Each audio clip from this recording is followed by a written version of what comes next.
Service business marketing isn't complicated. Most people just try to do too much because they're not sure what really works. So let me teach you a 3-step process I've developed over 26 years of building businesses. It's helped me generate over $100 million for clients, so it might help you too. Step 1, awareness. In order to buy from your business, people must become aware of it first.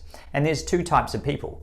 People who are looking and people who are not looking. People who are looking are the low-hanging fruit. They go to Google when they type in dentist or hairdresser because they're looking for the service that you offer.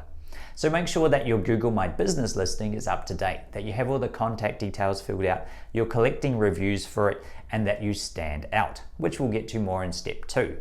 If there are other places in your neighborhood that people are looking, then be there as well. People who are not looking need to be made problem aware first.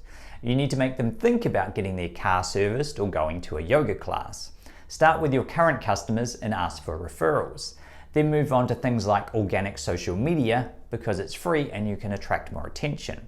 Once you hit another limit, then you can look at things like paid advertising because you should have the experience in order to make it work.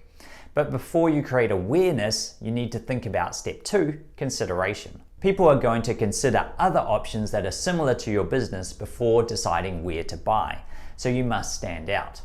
I like to use the Dan Kennedy question, why should I do business with you over all other alternatives, including doing nothing at all? Try the PUT framework to answer this question. Transformation. What problem are you helping them solve? What is their before state and what will they have or feel after working with you? Uniqueness. Why are you different to your competitors? Because if you all look the same, then most people will just choose based on price. How do you stand out and become a category of one so you can't be compared? What special methodology do you bring to your work that no one else uses? Positioning. Why should they trust you? Do you have reviews, awards, certifications? What other forms of credibility and proof can you use? What makes you an authority in your area? Once you've figured out your PUT framework, we move to step 3, conversion. This is where you ask people to pull out their wallet and give you money.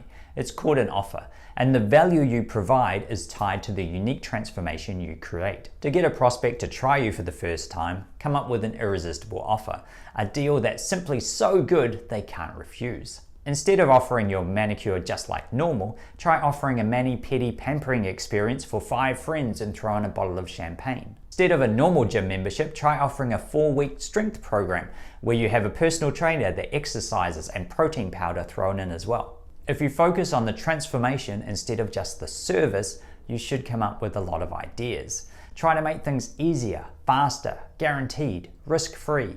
Look at winning offers in other industries and how you might be able to use them for yourself. So make sure these 3 steps are effective in your business.